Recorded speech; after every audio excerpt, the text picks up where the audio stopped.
কত করে কেজি কাকা? হ্যাঁ, কম নাই? হ্যাঁ, 150 টাকা কেজি রাখেন।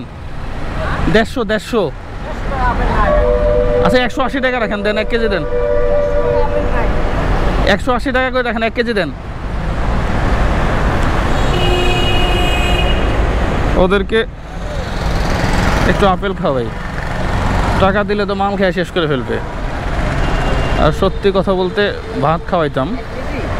হ্যাঁ, 1 কেজি দেন, কিন্তু আজকে সময় নেই। আবার টাকা দিয়ে গেলে মাল কিনে খাবে। সবগুলো ছিনতাইকারী 2 নাম্বার গেটে বসে বসে মানুষের পকেটে ছিনতাই করে, এরপরে ট্রাক থেকে মাল নামাই নেয়, নেওয়ার পরে ওগুলা আবার বিক্রি করে চলে আর কি। ওদের তো আর কোনো ইনকাম নাই। এই যে এতগুলা ছেলে পেলে, তো ওরা চলবে কিভাবে? 3 বেলা তো খাইতে হয়। এটা হাতে ধর।